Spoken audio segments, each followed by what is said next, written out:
السلام علیکم ورحمۃ اللہ وبرکاتہ۔ حضرت عثمان غنی رضی اللہ تعالی عنہ کی سخاوت۔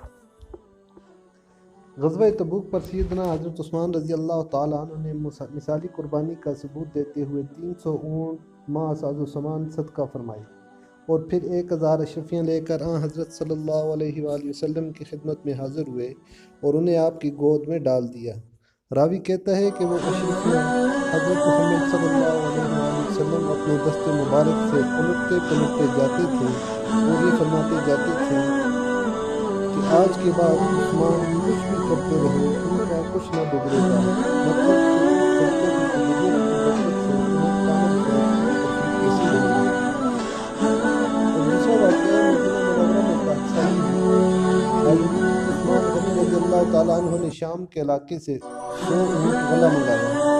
جب غلہ سے بھرے اونٹ مدینے پہنچے تو شہر کے تاجر حضرت عثمان رضی اللہ تعالیٰ عنہ کے پاس آئے اور درخواست کی کہ اے امیر المومنین، جتنے درم میں آپ نے یہ غلہ شام سے خریدا ہے اس کے برابر نفع دے کر ہم یہ غلہ خریدنے کو تیار ہیں۔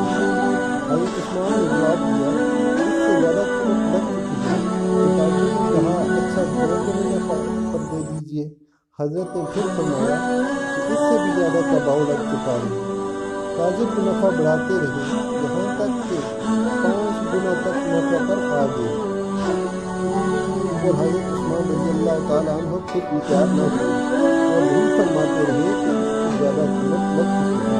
یہ سن کر تاجر نے کہا آخر کس نے آپ سے زیادہ قیمت لگا دی؟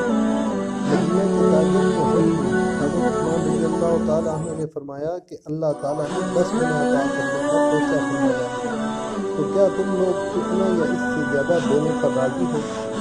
تاجروں نے انکار کر دیا۔ پھر حضرت عثمان نے اعلان کیا کہ یہ لوگوں، میں تمہیں گواہ بناتا ہوں کہ یہ سارا غلہ مدینہ کے فقراء اور مساکین کا صدقہ ہے اور وہ غلہ سب محتاجوں نے تقسیم فرما دیا ہے۔